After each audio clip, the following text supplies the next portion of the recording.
Good afternoon.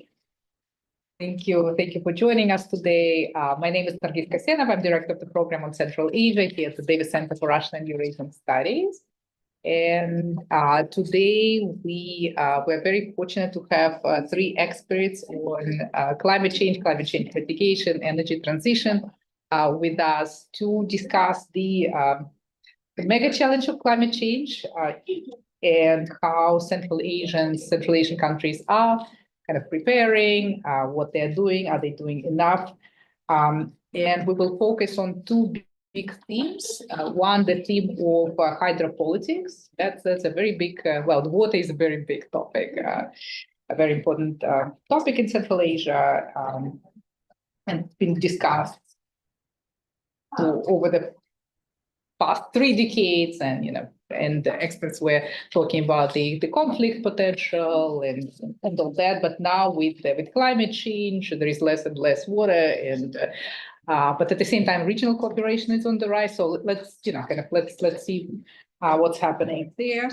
And the second big topic we'll be discussing today is carbon pricing. What the impact of the new EU carbon tax will be on industries in Central Asia, and also on what carbon pricing mechanisms are developed in Central Asia. So these are kind of two themes we'll be focusing on today. And let me introduce our speakers. We will start with Asel Murzakulova, who is a senior research fellow at the Graduate School of Development at the University of Central Asia, and she's also co-founder of the analytical lab Mongu in Kyrgyzstan. She has extensive work experience with the governmental, international, civil organizations in Central Asia. I'm happy to say that in 2008 she was a visiting scholar here at the Davis Center. And her research covers border dynamics and human mobility, environmental change, natural resource management, and nationalism. And currently, she is engaged in environmental security and conflict-related research with a focus on resource management challenges across Kyrgyzstan, Tajikistan, and Kyrgyzstan-Uzbekistan border. So welcome back, Asel. And our second speaker today is Yueshu Zhao, who is a research analyst at the International Monetary Fund with extensive experience evaluating climate mitigation policies across Eastern Europe, Africa, and Central Asia.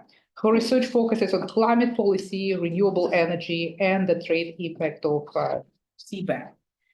She has co-authored several IMF working papers, including climate change mitigation and policy spillovers in the EU's immediate neighborhood. And her work is published in peer-reviewed journals such as GRFM and GKLST. I have no idea what it is. And she has shared policy insights with decision makers at regional institutions like the Karek Institute and the Joint Vienna Institute. Very warm welcome to you, Yueshu. And last but not least, is our own Rahat Saburbekov, right, who is an environmental economist who specializes in decarbonization, climate change, and energy transition. Rahat is a visiting professor at Center for International Development Environmental Research at Justus Liebig University in Germany. And he's also a visiting scholar here at the Davis Center. So he was a visiting scholar last year, and he will be a visiting scholar again during the spring semester. So now you're on a break, small break. His recent publications include Putting the Foot Down, Accelerating EV Uptake in Kyrgyzstan, published last year, Know Your Opponent, Which Countries Might Fight the European Carbon Border Adjustment Mechanism, also published in 2022, and Fossil Fuels in Central Asia, Trends and Energy Transition Risks, published in 2022. Without further ado, let's move to our first presentation, hydropolitics. I asked speakers to limit their remarks, to keep their remarks to 15 minutes. So let's see how they manage that challenge. So let's start with Asel. Thank you, Nargis, for your kind introduction, and thank you to having me. After 14 years, I'm very Yeah, nervous to present today, Davis, my new research which focus on Central Asian hydropolitics. And actually in 2008, when I visited Davis first time, the Maya Peterson, the author of Dam Dreams, Pipe Dreams, worked on her PhD. And today, as a continuation of these discussions which we had in 2008, I'm very thrilled to present a current study which was supported by United States Institute of Peace and which was focused on the mapping and conceptualization of conflicts, water and environmental change dynamics in Central Asia.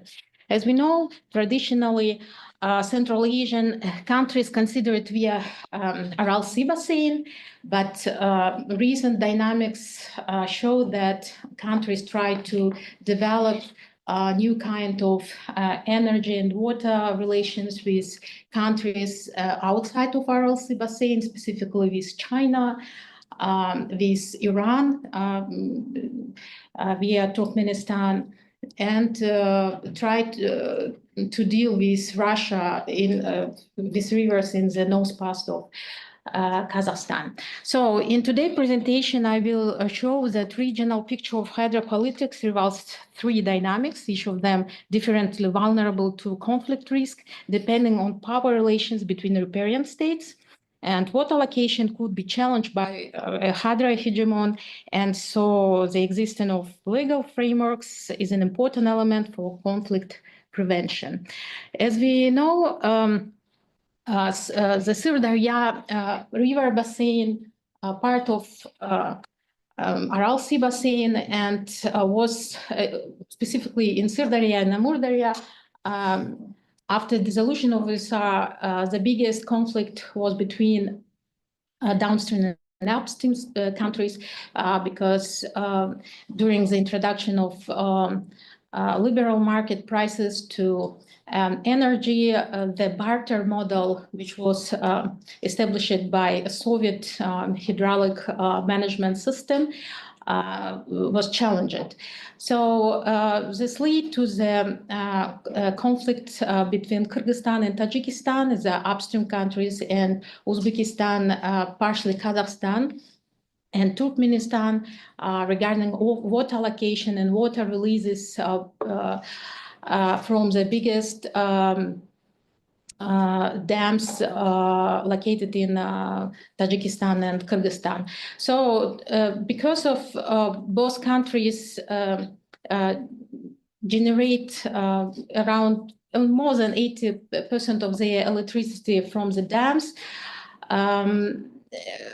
they use the winter discharge of water to produce electricity during the winter period. But now, because of climate change dynamics, the peaks of energy demand became multiple. It's not only winter period, but also during the summer when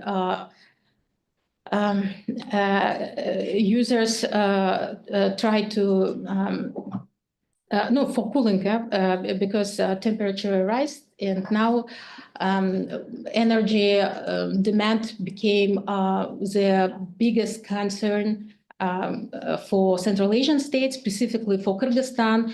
Last 2 years, it's emergency regime for electricity, and this push not only Kyrgyzstan, but also Uzbekistan, in some years Kazakhstan, imported electricity through Kazakhstani territory from Russia. Specifically, after 2021, we see this dynamic, and now the United Central Asian energy system became linked to Russian energy system, and I think it is one of the consequences of erosion of water energy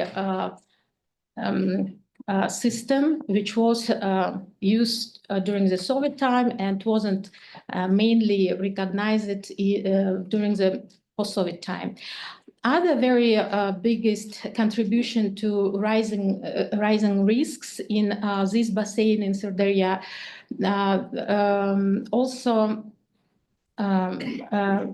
came from this disbalance between interests, national interests. And we see that in some period, I think before 2070, the border issue and border negotiations between Uzbekistan, Kyrgyzstan, Uzbekistan and Tajikistan also heavily affected hydropolitical issues between them. As we know, the major reservoirs in Fergana Valley situated in disputed lands. And during this independent period, countries, specifically Kyrgyzstan and Uzbekistan, Tajikistan and Uzbekistan, try to reach the deal regarding the ownership status of several reservoirs, specifically Kempirabad for Kyrgyzstan, Kerkedon for Kyrgyzstan, and Farhod Reservoir for Tajikistan.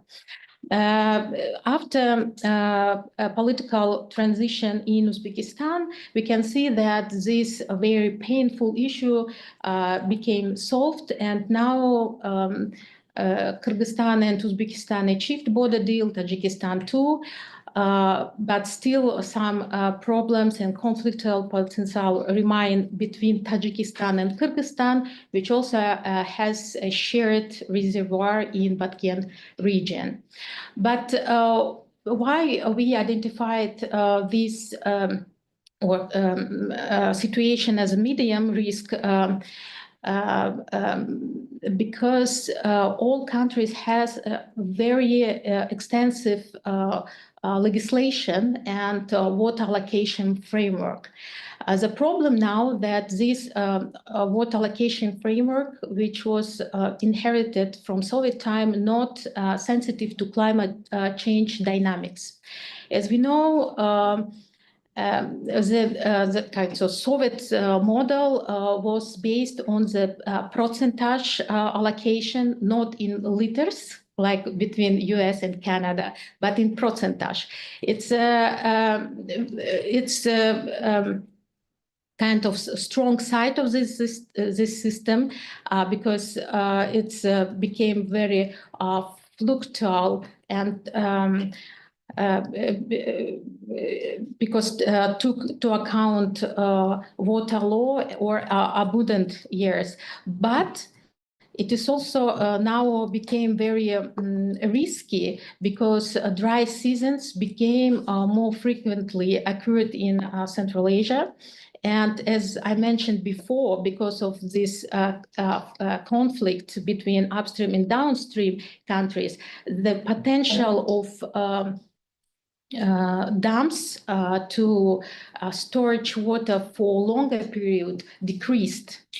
And now, because of all this political conflicts, the water security for all region decreased. And it is very kind of critical to understand that all their regionalization dynamics, which was in place in our region before 2016, now have prices. And now countries try to kind of rebuild this trust, rebuild this regionalization discourse again, but erosion, which was occurred during the period of before 2016, still have affecting decision making basin. The second basin is Amur Darya, and we know that Afghanistan start to build Koshtepe Canal, and according all climate change scenarios, we see that water availability for Amur Darya projected to decrease. The most optimistic scenario is 10%. But it's, you know, it's multiple scenarios. The most pessimistic, it is 50% decrease. As we know, Afghanistan was excluded from Soviet era water allocation system, and currently also not part of any kind of water agreements with Central Asian countries. And now we see, as you can see from this picture, the most affected countries like Uzbekistan and Turkmenistan started their very active diplomatic activities with Taliban to find kind of entry point which will lead to some kind of deal with them on Koshtepe Canal.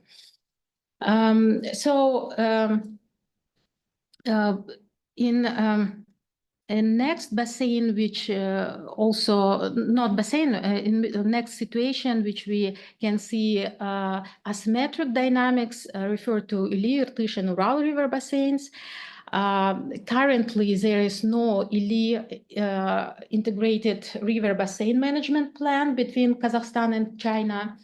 The same situation applies for Irtysh River, where Russia also has an interest as a riparian state. And both rivers are core freshwater resources for Kazakhstan's capital, Astana. So if we consider how, for example, Chinese infrastructural projects in Ili River affect water allocations, we can see that, for example, between 2014 and 2000, the percentage decreased for Kazakhstan. If it was 62% before Kara-Irtysh Canal, now it became 57%.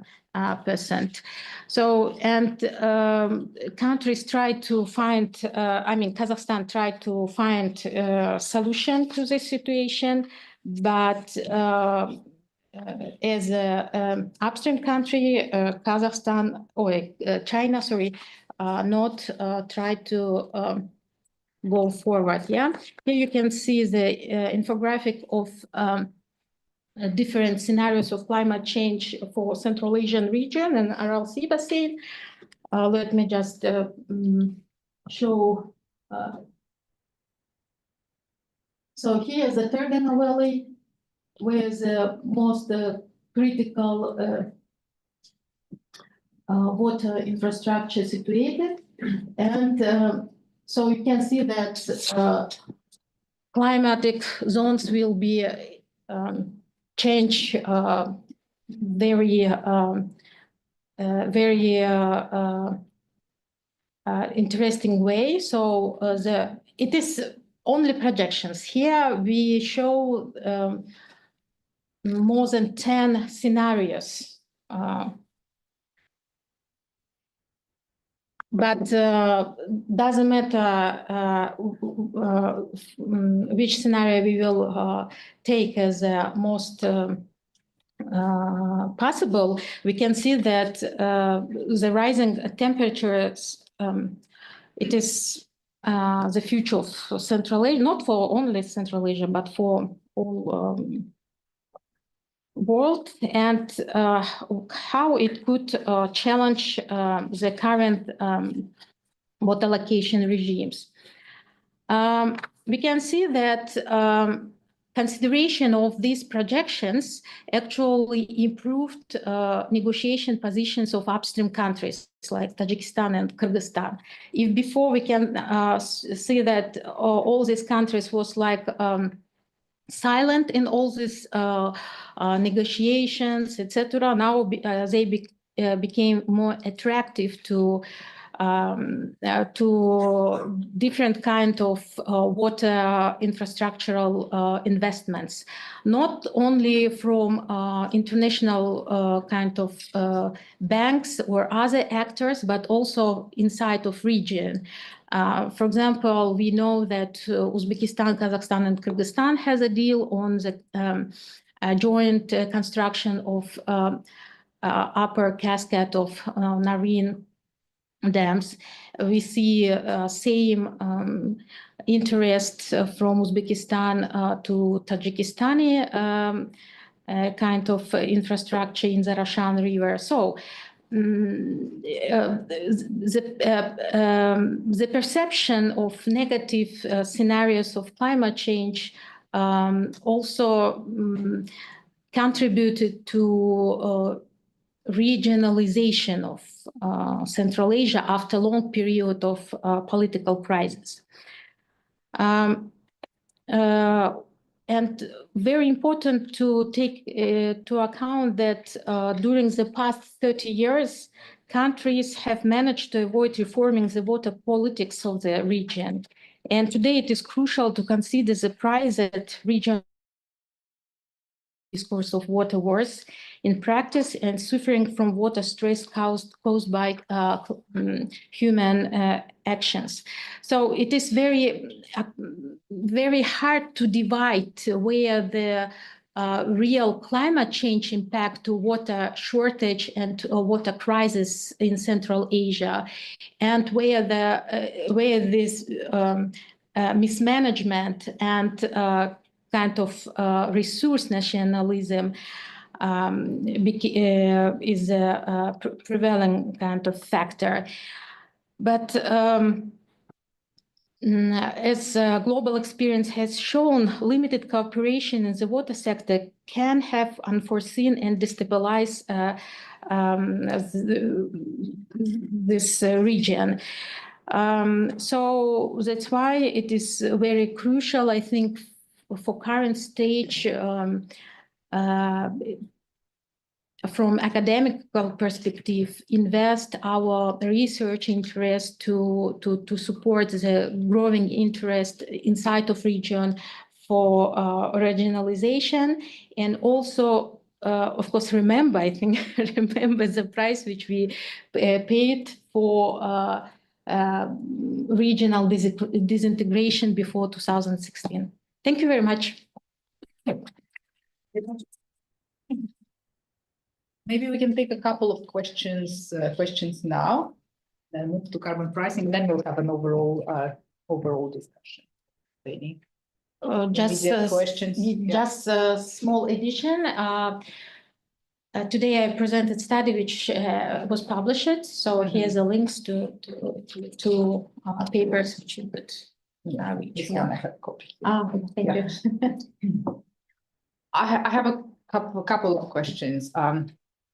You said that negotiating position of upstream countries has improved. Do we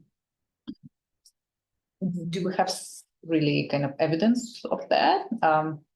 And what you said about the Uzbekistan now kind of endorsing this hydropower project in Tajikistan, yet that seems to have more to do with the change of leadership in Uzbekistan. Now Uzbekistan is not blocking Argun. So if there is kind of something can say. The second question, what was Kyrgyzstan's grievance in this IFAS?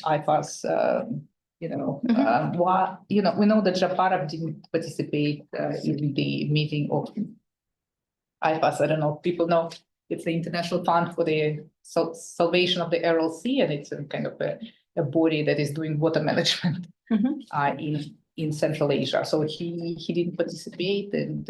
And overall, what do you think about this reform underway? Yeah. I will start with the second question. officially, Kyrgyzstan frozen his participation in Aral Fund or IFAS in May 2016, when we had the biggest political border clash with Uzbekistan. When we have a water reservoir which not located in borders, it's mainly with mainland of Kyrgyzstan, Ortotokoy reservoir. And before 2016, this reservoir was occupied by Uzbekistan military group because they was worried that Kyrgyzstan will be not release water if it will be managed by Kyrgyzstani side. And because of very bad relations between Karimov and Atambayev, the peak of this crisis lead to the situation when Kyrgyzstan just left or officially frozen his position in or membership in RLC fund. But it is very kind of analytical puzzle why it's not returned after Kyrgyzstan achieved deal with Uzbekistan under all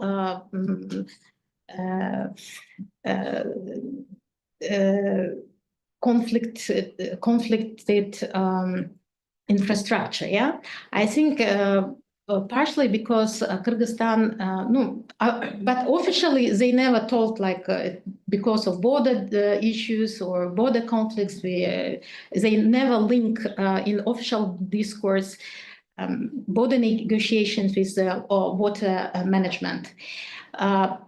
Official position was that IFAS has very reluctant management system. It's not. It was designed for interest of downstream countries. What does it mean? This means that all reservoirs should work in irrigation regime, not in energy irrigation regime. And here the main problem that downstream countries try to protect their interest and not consider changing this Soviet barter system to market-oriented system. But now, because of change of leadership, not only in Uzbekistan, but also in Kyrgyzstan, we see that countries became more interested in going to bilateral cooperation compared to multilateral. So that's why we see that despite of not participating in Sirdarya Water Council, we can see that Kyrgyzstan has water deals with each country's. So I think it is probably sign that it is more, the country will have more maneuver with this kind of bilateral scheme, because it will also give to country opportunities to include or exclude some kind of painful or opposite more interested package for negotiation. But from another hand, we also see that it is kind of shadow of conflict, because we know that all these basin councils operate under water allocation system, which was focused on irrigation needs. But now we can see that, for example, contribution of agriculture in regional GDP decline. It's specifically very, very big numbers for Kyrgyzstan and Kazakhstan. And the capacity, the countries already reached their capacity for irrigated lands. So now, for example, for some countries, it's the time to reconsider this water allocation system and try to release. Probably it's too romantic, but more water to Aral Sea, because now still we have situation that nothing changed in, Uzbekistani part of Aral Sea, and still both rivers, as Sirdarya and Amur Darya, very heavily managed through infrastructure. So we need to take into concern environmental rights of rivers. I think it is already time to do it. But yeah, but let's see. I think it is amazing dynamics now in the region. In this regard, yeah. Okay. Thank you. Any question? If not, then we can. Yes. I'm quite curious about Turkmenistan's role with the Amudaryas as climate change prevails. How do you see its relationship with Uzbekistan, Tajikistan, and Afghanistan going forward as water dynamics change? Yeah, as we know, Turkmenistan never show his official negotiations publicly, but we know that, for example, in 2001, Uzbekistan and Iran had a deal on this Druzhba friendship dam, which actually broke the Soviet era deal with Iran when Soviet Union obligated Iran not build any kind of infrastructure in transborder rivers. But after we can see that Turkmenistan tried to find any kind of possibility to increase the capacity for water access, and very important point, only Turkmenistan increased their agricultural production and irrigated lands during the post-Soviet time, and it's only exception for all Central Asia. And they also has a kind of shadow negotiation with Taliban, certainly, because Koshtepe will affect Turkmen interest heavily. And if we compare, for example, with Uzbekistan, Uzbekistan opened this border economic zone with Taliban, which gives opportunity to sell any products without any visa during the 10 days. But with Turkmenistan, I think they have a kind of energy deal, which just, energy supply deal from Turkmenistan to Afghanistan. But no kind of open data on this. But this quiet diplomacy that you mentioned with the Taliban, is it done like in a multilateral format, like the three countries, or they all do bilateral? Yes. Because there were consultations, right? With Yes. Turkmens, Tajiks, and they are only bilateral. And Uzbeks put together. Yeah, only in bilateral level. And also interesting dynamic, because as we know, it's some, again, hegemonistic kind of visions how to deal with the situation. Some experts inside of region also consider very, I will say, risky kind of project when they try to negotiate with Tajikistan to build up to Koshtepe canal in Tajikistani side, but it is, of course, it's very costly, and environmentally, I think it will be just a disaster to the region. Okay. Thank you very much. Can we have you here?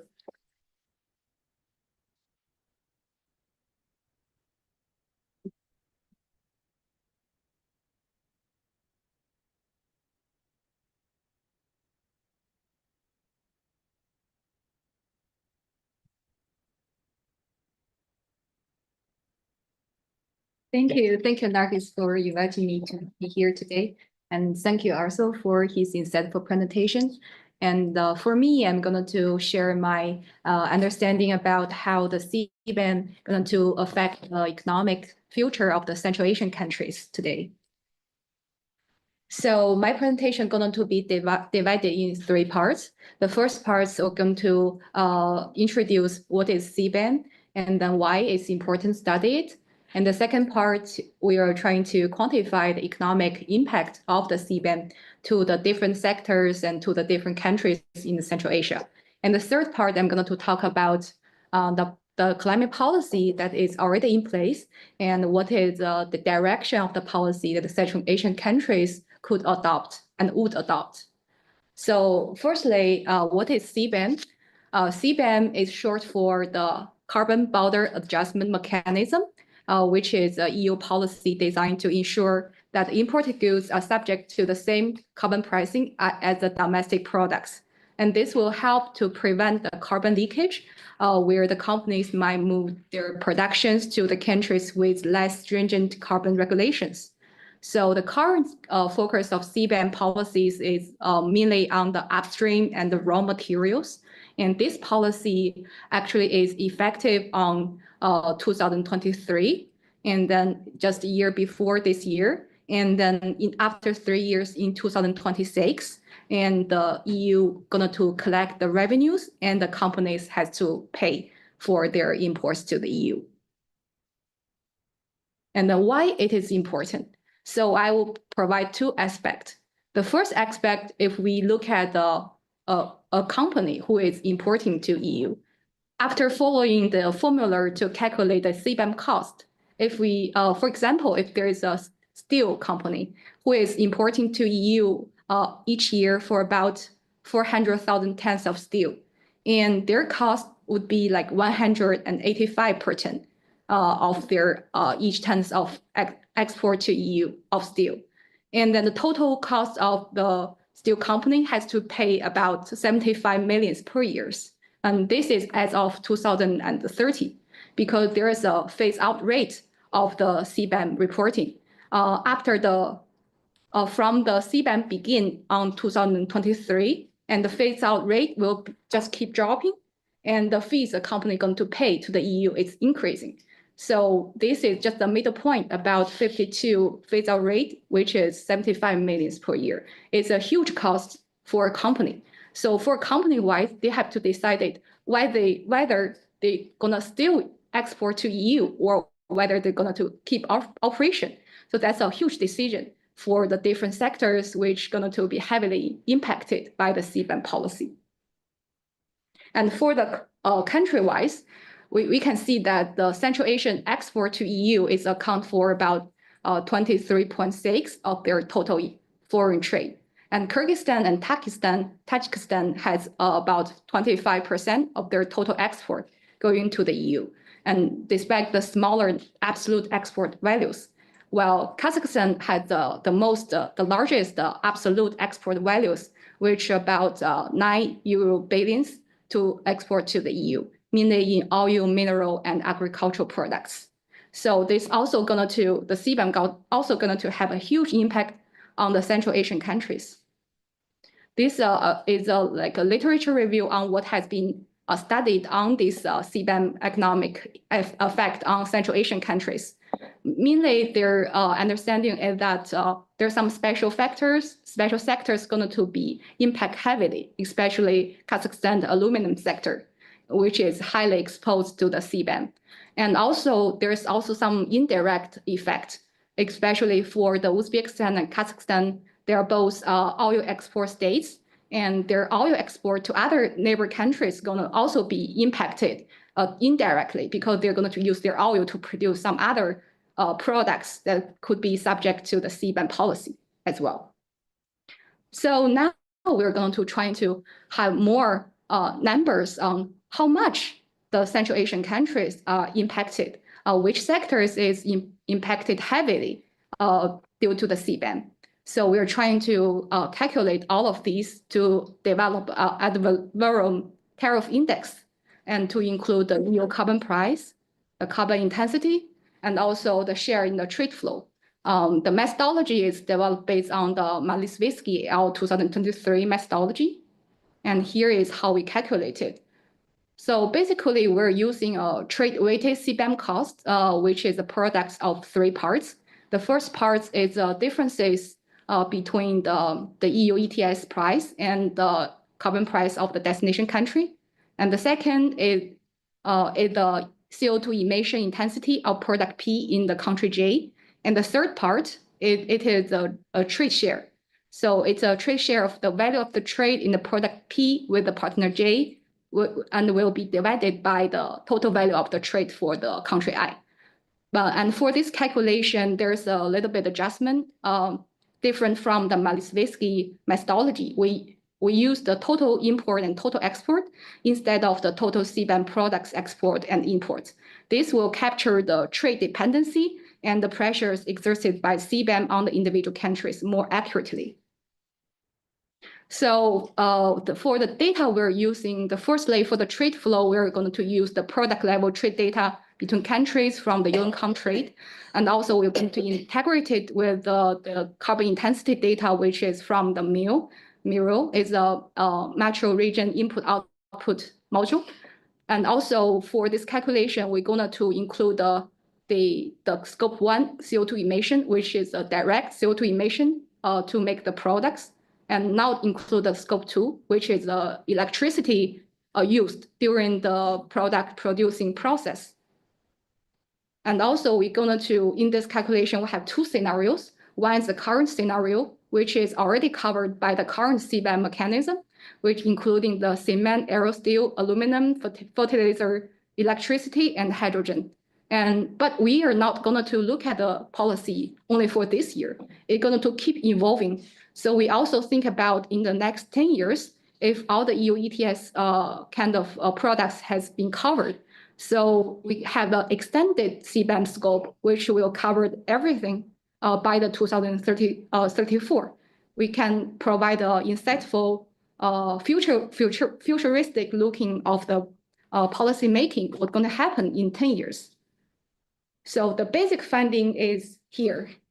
So firstly, we look at the CBAM impact as a % of GDP, which is not very large. Actually, even the Kazakhstan is the most hugely impacted and of the 5 Central Asian countries, but their GDP impact is only about less than 0.03%. So it sounds like a very small number, but if we just change it to the extended scope, and Kazakhstan will be around 0.05%, and Uzbekistan and Tajikistan also increase a lot. It's going to be about 2 to 9-folds of the current scope results impact. But if we look at the trade impact, we calculate the CBAM cost of per $1,000 of trade for the current extended scope. And for the Kazakhstan, it's around $1.2 per $1,000 of US dollar trade.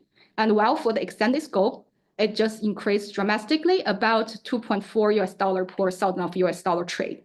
So it rise also for Tajikistan and Uzbekistan, and it will rise to $2.3 and $2 for these two countries, with some increasing impact on the other ceramics and refined petroleum products.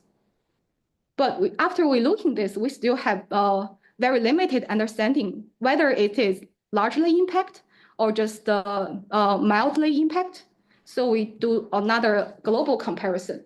We have like the top 20 countries globally, which is impacted by the CBAM mechanism. If we look at the current scope, we can see the Kazakhstan will be ranked 16th globally during the current scope. The hugely impacted countries are mostly East European countries, because these countries more geographically proximate to the Europe. So they basically could easily to import more to Europe countries. But Central Asian countries also on the list. After we look at the extended scope of these cost of exports, the Tajikistan will rise to the 19 places of these 20 countries. So compared to these other peers, the Central Asian countries is one of the heavily impacted countries if CBAM is in place. So if we look sector-wise CBAM costs, we're going to look the current scope impact and also the extended scope impact. For the current scope, the highest CBAM costs are concentrated in the sectors like aluminum, iron, steel, and inorganic chemicals. And for example, the Uzbekistan going to face a significant about 10.4% impact on its aluminum export. And inorganic chemicals such as ammonia and toluene, and also there will be a substantial cost with countries like Kazakhstan impact up to 4.3. So it's very vulnerable for these sectors under the CBAM tariff. And also for the extended scope, the country is going to face significant CBAM costs in the sectors like the basic organic chemicals, the ceramics, and refined petroleum. And with Tajikistan's ceramic and Uzbekistan refined petroleum products is particularly be impacted. So after we looking at this, we're going to think about, I have heard a lot of discussions on CBAM. The first is their question whether or not it's quite unfair for developing countries to subject to this kind of mechanism, and whether or not it's compatible to WTO regulations. So for WTO regulations, the CBAM is actually compatible with WTO regulations because it's not discriminate to a single product or a single country or a single sector. It just treat all the goods equally, depends on how dirty it is produced. And also there's another thought I have heard that they're discussing if the EU had to collect the revenue from these kind of imports goods, why not the other countries just collect the revenue by themselves? So there's also a pathway to the carbon pricing mechanism. Maybe that's a smart point for now for the developing countries also trying to develop their own domestic carbon pricing mechanism. So what are the current climate policy already in place?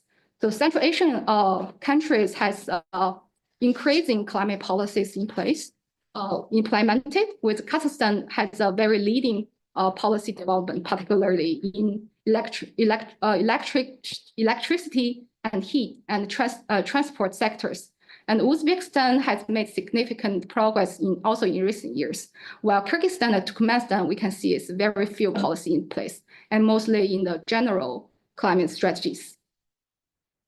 And if we also look into what kind of policy instrument they're trying to use, you can see Uzbekistan has used a lot of policy support, which is in the brown bar. And Uzbekistan focused on policy support, but Kazakhstan has a more balanced act, including the regulatory instrument and the reduction targets and strategic planning. And usually for the advanced economies, they are trying to use more about economic instrument to regulate these kind of climate issues, while emerging economies use more about the policy supports, they setting targets, they do strategic plannings, and they make standards. But they do not use a lot of economic instrument in this kind of scenario. So for the Central Asian countries, you can see there's the policy support is also their biggest climate policy they're adopting. But they're also increasing in the GHG reduction targets, especially for Kazakhstan. They're involving a lot. That is a non-exhaustive list of the Kazakhstan, Uzbekistan, and Tajikistan's climate policy in the recent years. And you can see in 2021, there is a GHG emission trading scheme by Kazakhstan, and they have already trying to have their own carbon trading system. But currently, the carbon pricing is still very low. It's about $1 per ton. The EU ETS now is around 80 to 90 euro per ton, but sometimes it could be over 100. So it has a huge discrepancy. They still have a long way to go. But there's still, so for my presentation today, we can conclude that for the Central Asian countries, the impact is very different. And Kazakhstan and Uzbekistan is significantly impacted. And sectors such as aluminum and steel, these kind of carbon-intensive sectors also heavily impacted. And also for the GDP impact is not very large, but for the trade cost is very high. For the extended scope, it could reach $3.5 per ton per 1,000 USD of trade, which is very significant for the country's financial burden. And also for the sectoral specific challenge, there's like high carbon sectors like aluminum, ceramics, refined petroleum will face severe cost increases, which will risking its competitiveness and causing some political economy challenges. And for the country's carbon pricing, the Kazakhstan, Uzbekistan has implemented a lot of domestic carbon pricing mechanism, and they're going to reduce the CBAM cost. And in the future, these countries can trying to upgrade their policy by introducing more market-based instrument like carbon pricing mechanism, and to increase their ability to seize revenue within the country, and also to maintain their competitiveness in advance. Yeah. Thank you so much. And Rahat is going to talk more about carbon pricing, Yes. which is a very good logical flow after my presentation. And I noticed Rahat. Oh, yes. While I was doing literature review, Rahat publication just pop up. I cannot ignore. Any immediate questions? Yes, on the presentation? Okay. Thank you. Okay, maybe let's go to Rahat and then we'll discuss this carbon price. You can, I'll just take a cable, you can sit here if you. Oh, yeah. I'll just. You want to sit here? No, it's fine, I'll just.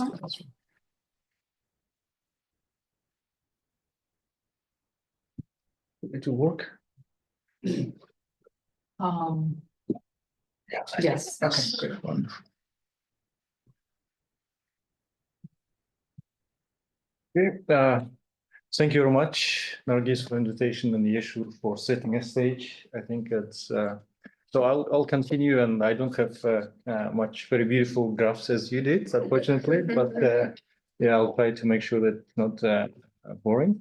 So I'll talk about carbon pricing in Central Asia, opportunities and barriers. So this study is done by with support and in collaboration with many different institutions. The case study in Kyrgyzstan is done under the, I must acknowledge it by sign, because we signed a contract, right?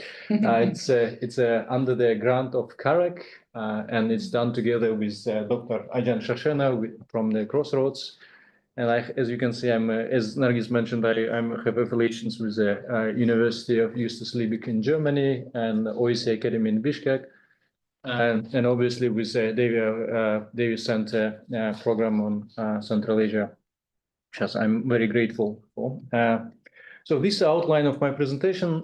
So I would like to very briefly discuss what the issue actually started, why the carbon pricing is relevant to Central Asia. Should we actually talk about it? Is it, I mean, despite the small share in GDP, what is the major implications, if there are any?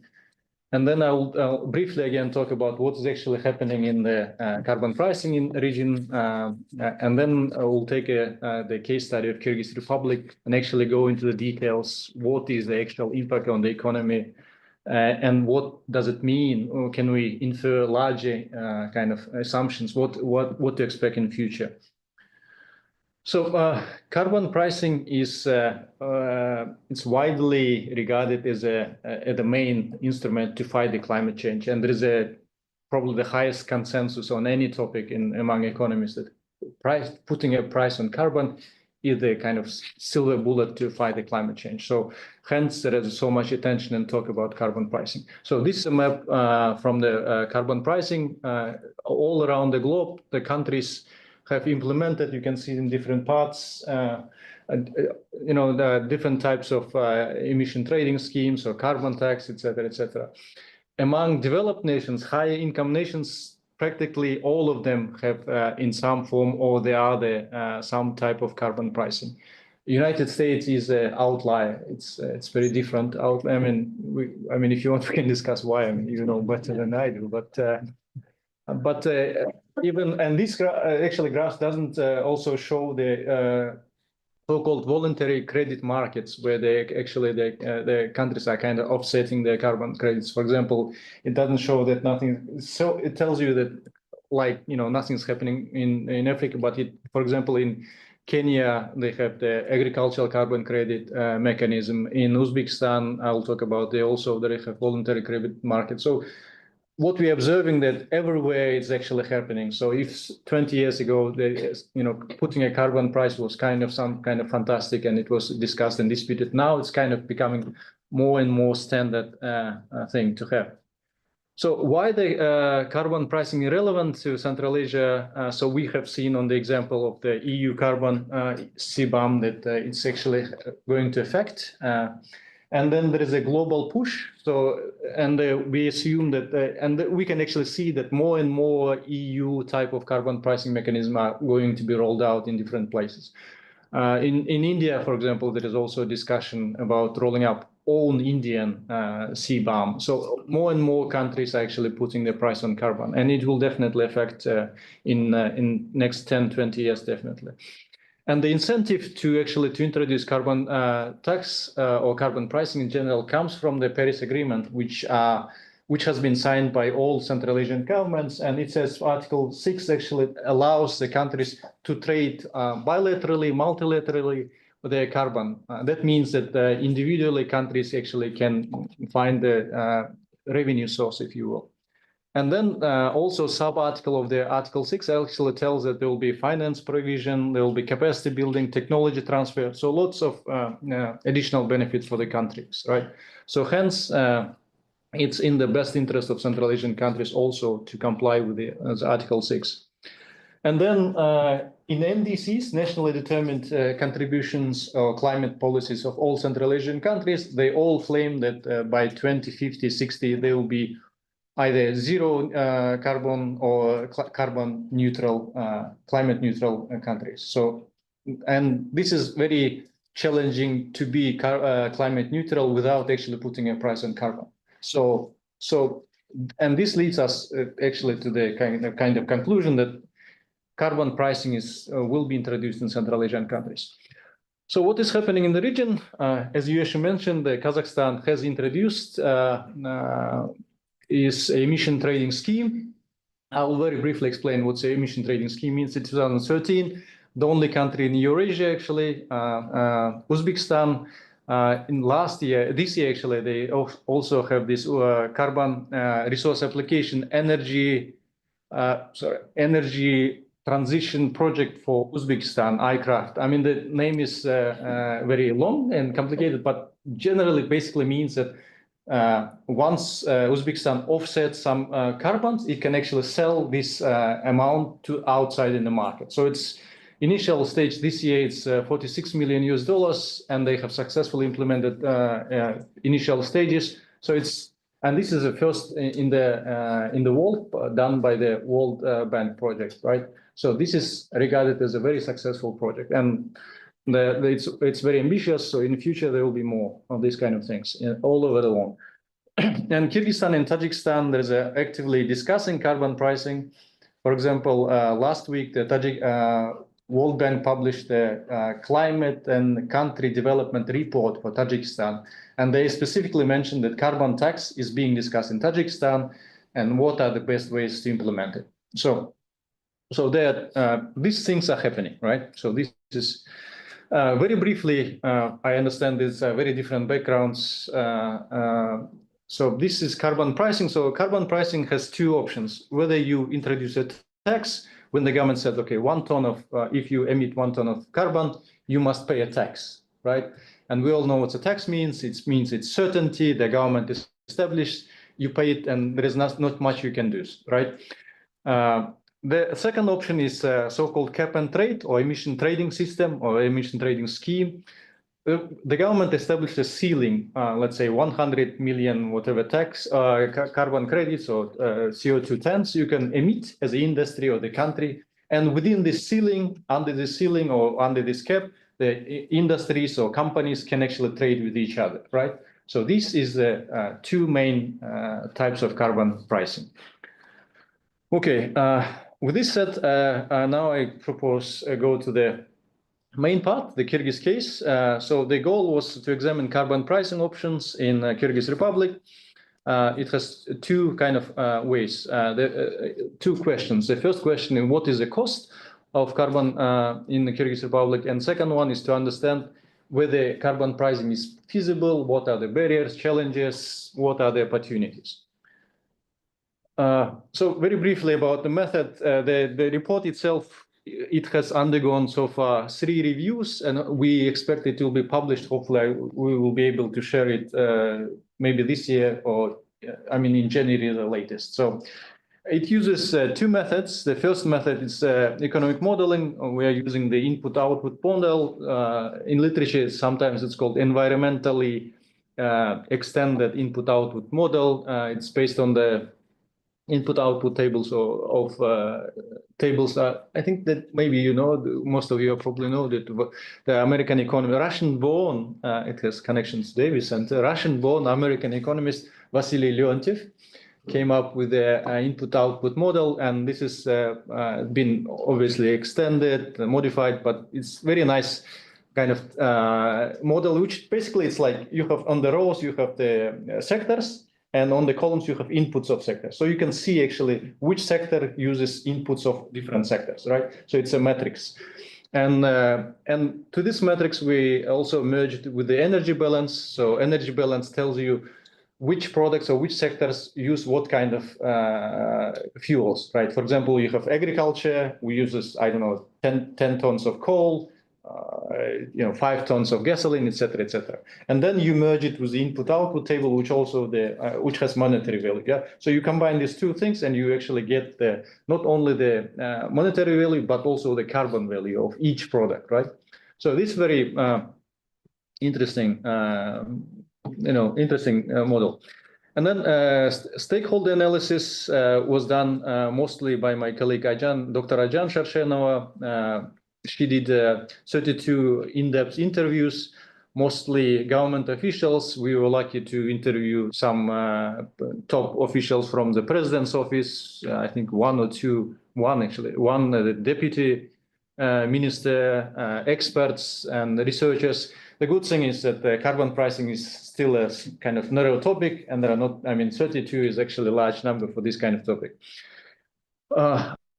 I'm not going to go to the details, etc., but just suffice to say that in order to calculate the unitary emissions, so-called emission coefficients for each type of the fuels, and it's not available yet or publicly available in none of the Central Asian countries. We'll come back to this question why, but all the countries use global UNFCCC, IPCC coefficients, which are kind of default coefficients globally, right? So, and we also follow this because there was nothing in the region, so we are using these numbers. Okay.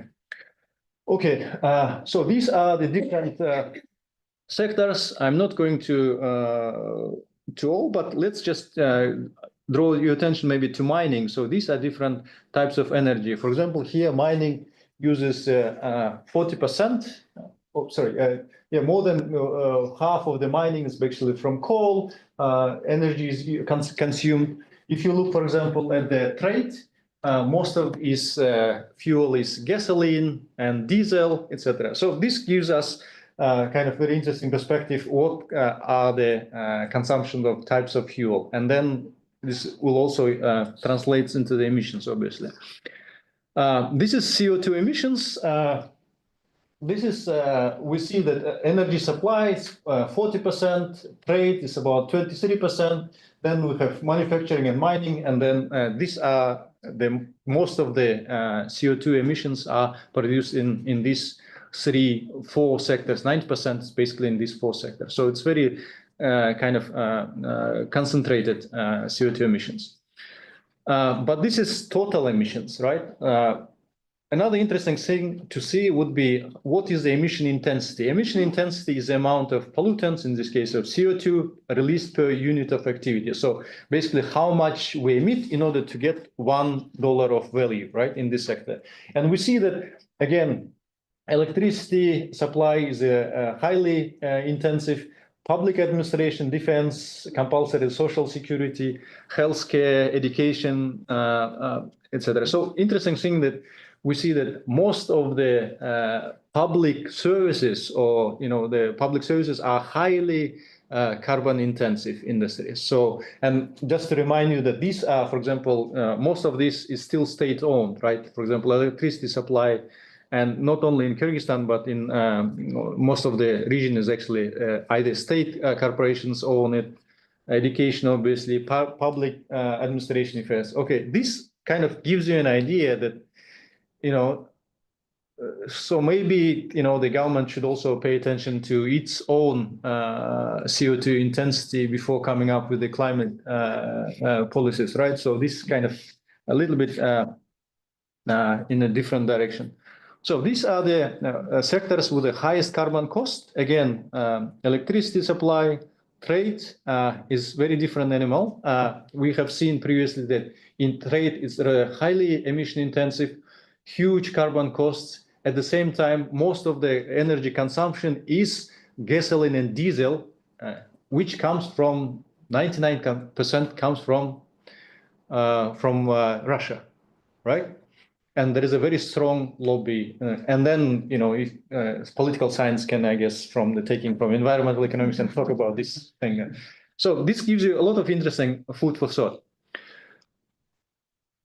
So, and then if we go back to the region, so Kyrgyzstan is very different in terms of energy intensity or carbon intensity per GDP. We see that this actually carbon intensity, GDP per capita. So ideally, we would like to be, very rich and very least carbon intensive, somewhere here, right? So we want to be all rich, let's say, 100,000 and produce no carbon actually, yeah? So this would be ideal scenario, right? The worst case scenario is over there, right? So we are poor, but we produce a lot of carbon, right? Intensity is really high.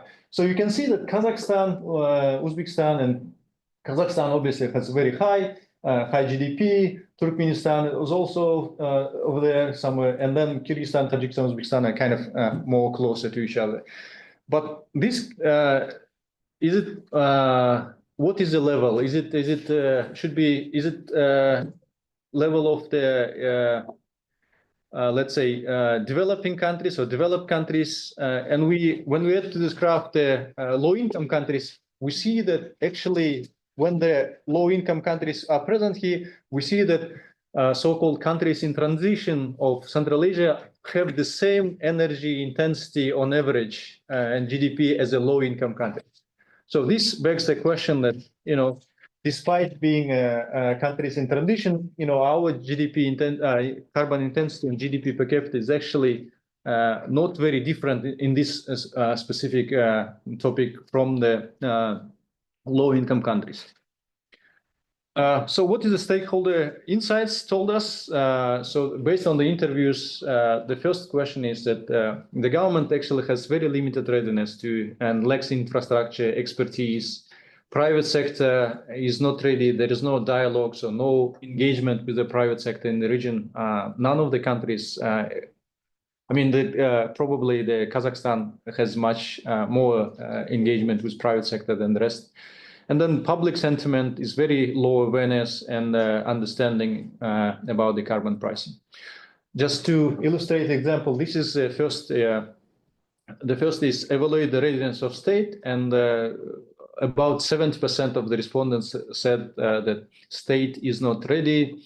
When we talk about when we asked about the private sector, roughly around 90% said that private sector is not ready to any form of the carbon pricing. And then kind of concluding case of the Kyrgyz Republic before going to the region, summarizing the region. So there were two scenarios. The first scenario was where the ETS emission trading scheme should be established in Kyrgyzstan. or the carbon tax should be established. And the overall conclusion of this report that we should start with a carbon tax focused on high emission sectors, for example, trade and mining. And there are a few reasons for emission trading, because that so-called carbon infrastructure, which is measurement and reporting and verification system, is simply not ready. I mean, there is no coefficient, there is no capacity, it's not ready yet in most of the region. And then it requires lots of administration, while the carbon tax basically doesn't require much new capacities. So what you do, you just add new function to the existing tax governance infrastructure, right? So from the administrative point, it's very much easier. And then price certainty, that means the private sector will have a certain, will have a one number, and then it can work with it. So of course, and there are more details in the paper, but this is just the main findings. So I think I'll go now. It's already 17 minutes, so I'll go to the messages. So what are the other messages or conclusion can be drawn from this study for the region? There are 19 messages. No, I'm just joking. Yeah, there are 2 messages. Okay, the first message is that despite sharing the common history and geography, countries should pursue different carbon pricing strategies.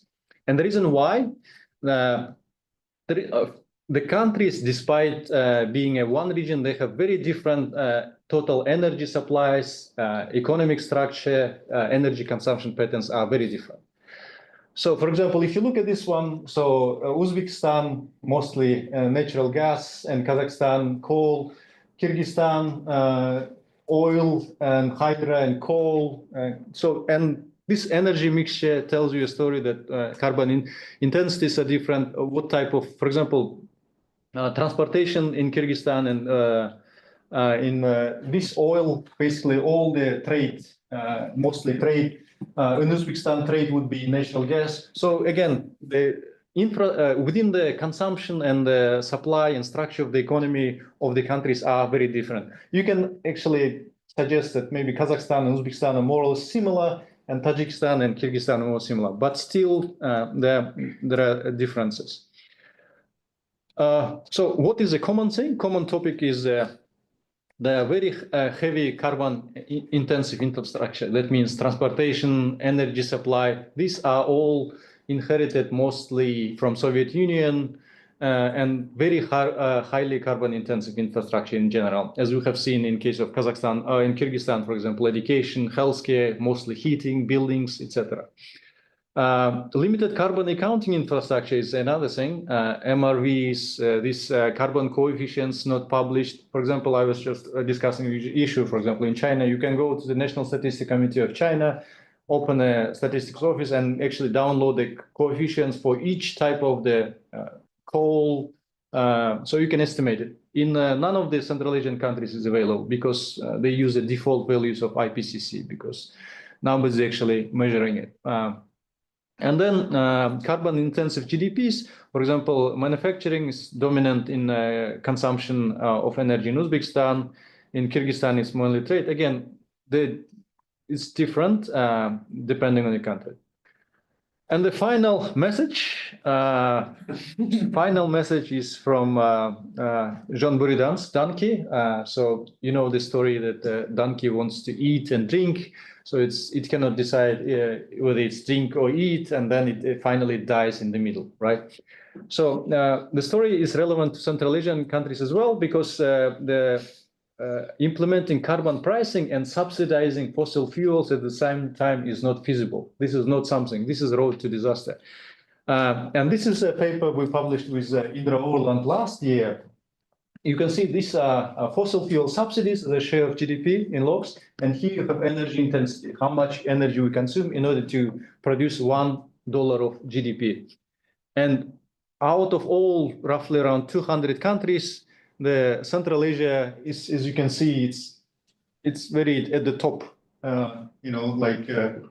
So even of the Kyrgyzstan and Tajikistan, which do not have, or fossil fuels, oil, right? No, not oil export, oil and gas export. Even they subsidize a lot, right? So carbon pricing means that, you know, you are putting a tax or trading carbon, but you cannot continue subsidizing it, right? So this was my final slide. Yeah, thank you for. And which country was at the top? At the very top? Iran? It's Iran? No, the one like above Russia. Above Russia, I think it was Bahrain or Qatar. It's one of those you know, countries which has a lot of oil, a lot of energy, you know, so they don't mind Yeah. much. Yeah. Okay. Wow. Okay. Let's give a round of applause. Excellent. Have 15 minutes for Q&A. Can I ask you, Asel, about the impact of CBAM on industries? So it will be more expensive, right? You export to European markets.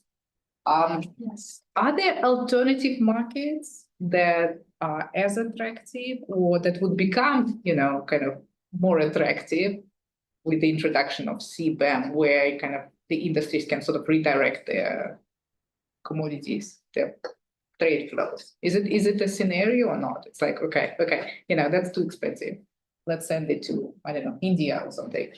Yeah, that's possible, but for the consumption destination, mostly it's in the advanced economies. Mhm. And in this year, March 2024, the Britain also introduced their own CBAM. Mhm, So mhm. after EU has CBAM, Britain has CBAM, we are expecting that a lot of more advanced economy gonna also have CBAM. Yeah. So you have nowhere to redirect. And also for the EU reporting, they are trying to ask all the suppliers to report the whole supply chain of their emission. Mhm. So even though you're trying to redirect your export to other, if it's not a destination place, you're just trying to export as an intermediary, and they produce it and export to EU. And these emissions also going to be captured and calculated. Mhm. So that's not going to be the case. So the companies should rethink what they're going to do with this current scenario. Okay, thank you. And I have a question for you, Rahad. At the moment, Central Asian countries are sort of, they want to decarbonize, they have this ambition decarbonization plans, but the costs will be substantial as well, right? The financial costs of decarbonization, right? And the political costs might be high, right? Like reducing coal, for example. That's, you know, you need to close mines and can there be change of heart and sort of how firmly we are on that path, and we see that like in the EU the Green Deal is like, if before it was, you know, yes, we're doing the Green Deal now, okay, what the costs are, right? Can we, to what extent we can do it? In the US we see with the elections, we don't know what's going to happen, right? How the US is already an outlier, right? what's gonna happen, which means that internationally there will not be such a kind of strong sense of direction. So if you can maybe forecast a little bit. It's a good question. Thank you very much. I think that the first part, I guess the cost will be high, and the question is who will pay. For example, in Kazakhstan, when they implemented the ETS, and it was mostly the large energy corporations. Samruk, for example, was one of them. And the government explicitly said that whatever the cost of the carbon or the ETS will be, by law, you are not allowed to pass the cost to the consumers, final consumers. So this is kind of, they try to mitigate it, whether it doesn't sound very market oriented, but still this is how it was done. In ideal scenario, and then Kazakhstan is also exports a lot, right? Fossil fuels. But in Tajikistan and Kyrgyzstan, for example, most of the coal, they are so-called net importers of CO2. That meaning that they import more, and primarily it comes from Kazakhstan and Russia. For example, diesel would be So if there is a carbon tax, the cost of gasoline price would go up in Kyrgyzstan and Tajikistan. So the job of the governments, I guess, it's inevitable. It's going to happen. The carbon price will be introduced in one way or another. I guess the job of the local governments actually to make sure that the most vulnerable groups are protected. And then I think this is the same. But the second part of your question, whether the international consensus now will drop out, we see, for example, recently in I think now Argentina is, I think they're pulling out from the G20. Yeah, discussing it. And then After conversation with Trump. Yeah, exactly. The guy with the soul. So I think this. But I think that's for Central Asian countries. It's not only about the cost and carbon; it's about efficiency. Our economies are hugely inefficient. So we are energy inefficient. We are losing a lot of money.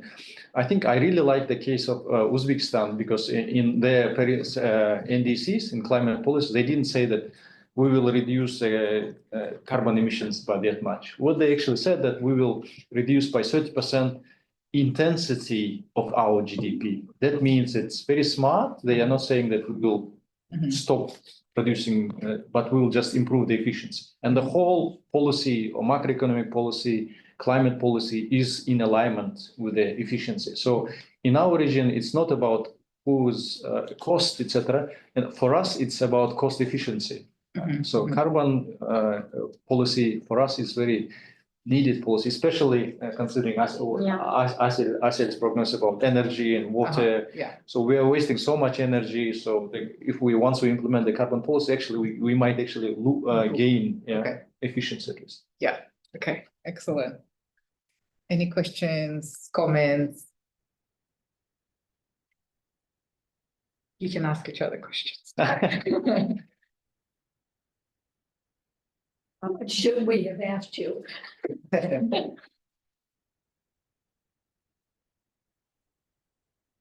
Yes. What are some of the ways that you see, let's say, some Central Asian governments protecting some of the most vulnerable communities, like you mentioned? So, for example, I think in Bishkek is a very interesting example of internal migrants living on the outside of the city. They haven't really been protected by environmental policies that have already been passed. So I'm curious, like, how that's going to change in the future. Yeah, I think that in case of Kyrgyzstan, I think we discussed this in the paper about that mining is one of the biggest emitters, but it's also the coal is mostly used by low-income families as well.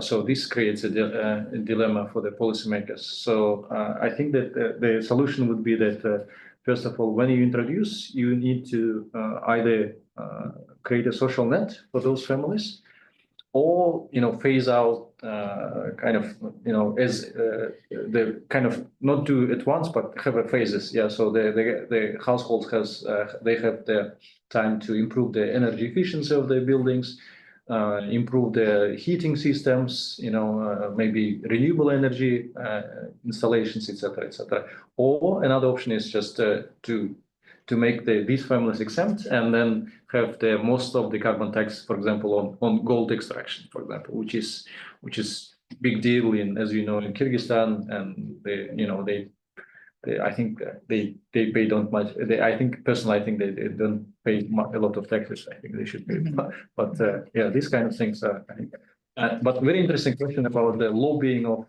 Gazprom is actually that's. Apparently, these companies don't pay taxes at all, surprisingly, and I recently found out because they use different kind of schemes and things. But and this in trade, for example, one of the most energy inefficient and high intensity and in total emission is also large, one of the top 5.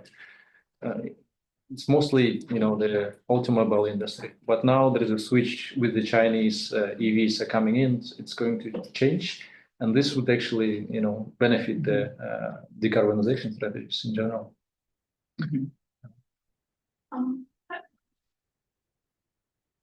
I know like, we all wanna think about carbon emission, all that stuff when you think of environmental,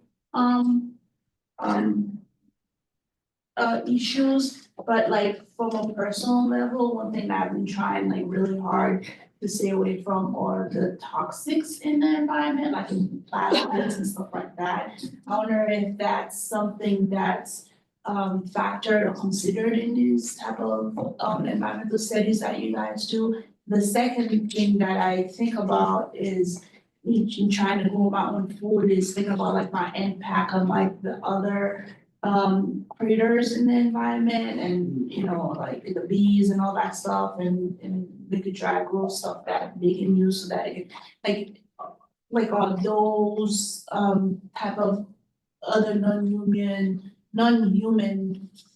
factored into these environmental policies, or is this like how is this work in those countries or in the cities that you got?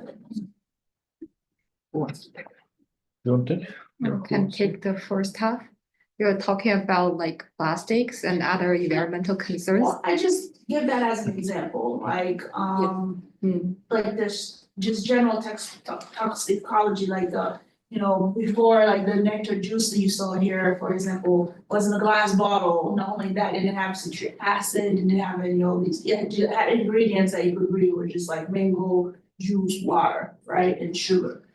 Now it's a bunch of stuff I don't even know, you know, between 5 years. And those things are toxic. It's not just the plastic itself, but like all these additives in there. So is that like an issue in those countries? I mean, it's not, because maybe people are eating straight from the land and that's not an issue. I don't know. And is that something that you guys study? No. It's not something we're studying, but actually there's a part of climate action that you're trying to educate people, like how we should live in a more environmental friendly way. So if we can more educate people in this way, and countries can also contribute its own effort to advocating for the climate action, and people will understand how they could live this way, and they know what kind of things is not good for the environment.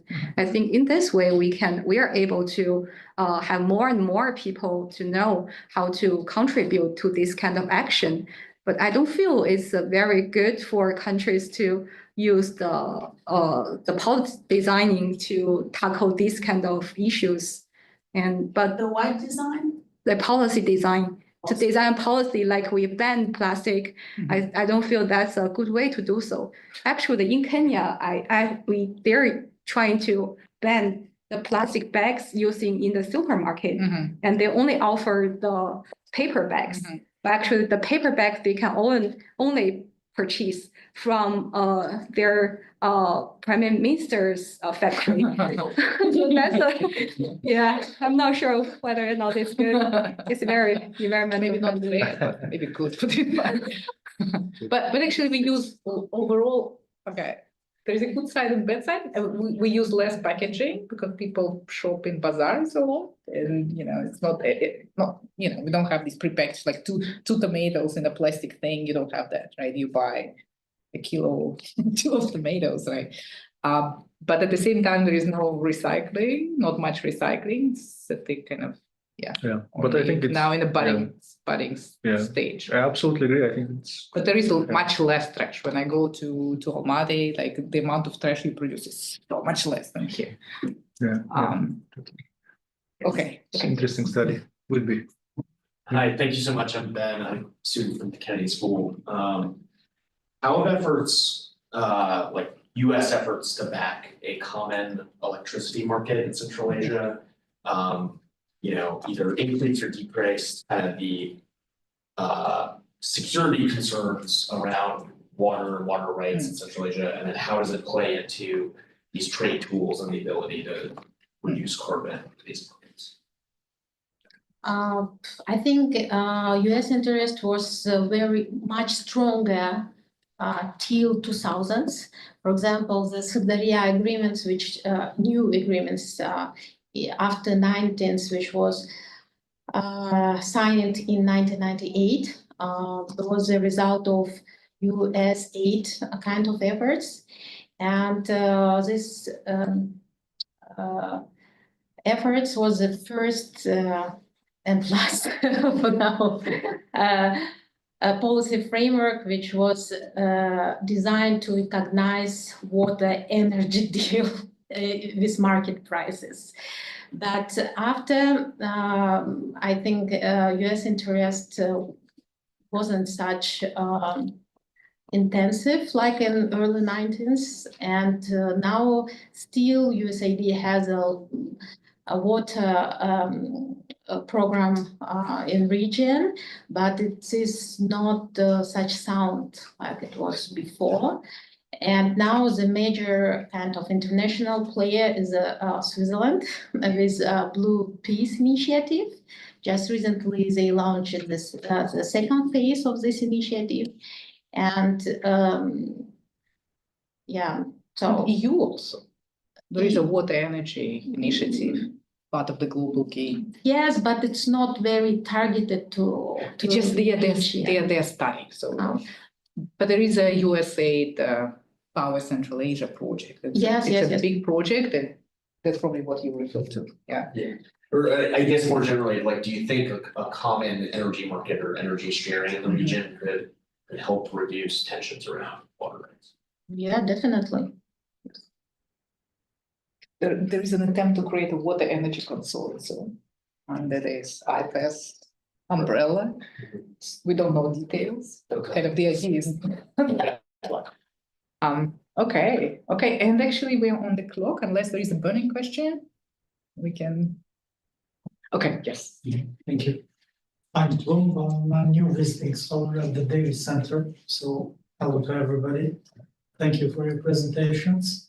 I'd like to ask something about carbon pricing. You mentioned during your presentation that if the carbon pricing will be introduced, it will be imposed basically to the producers, which is companies. This might, of course, you also explain that the government will try to make sure that the tax will not pass through to the customers. This is very difficult to track.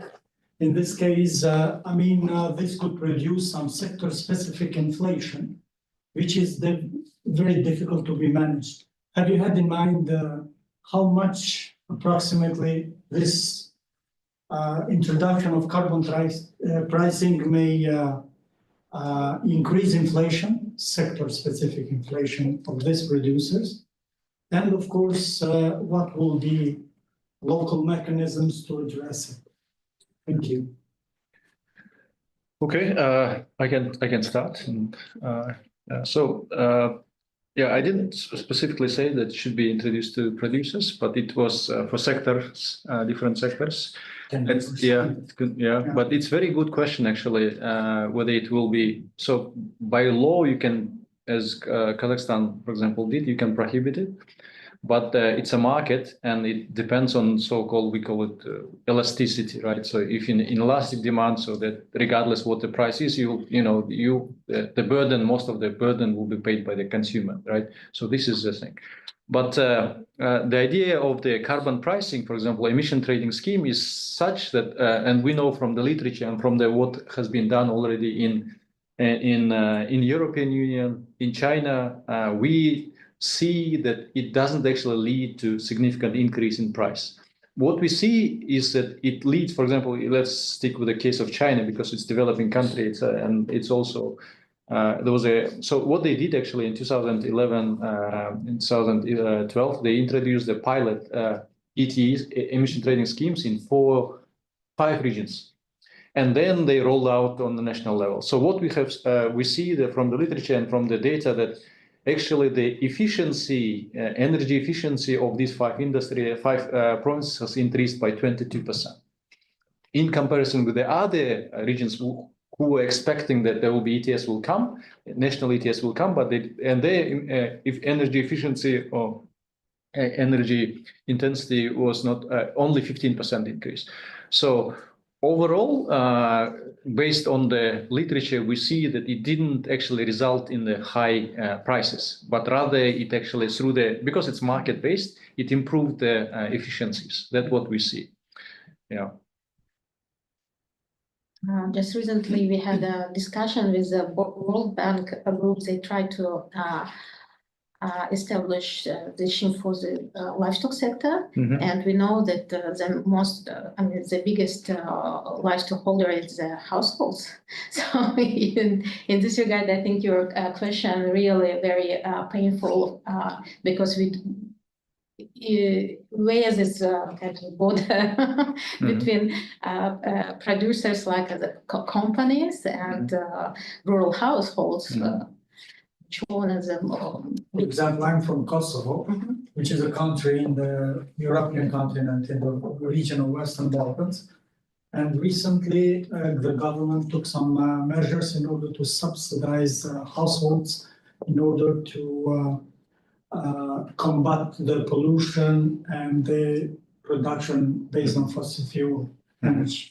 So basically what the government did, it did with, of course, help of some USAID projects to subsidize households in order to convert their heating systems into efficiency ones. So basically, government subsidized every equipment that you will use in your household to produce energy basically by 50%. Yeah, yeah.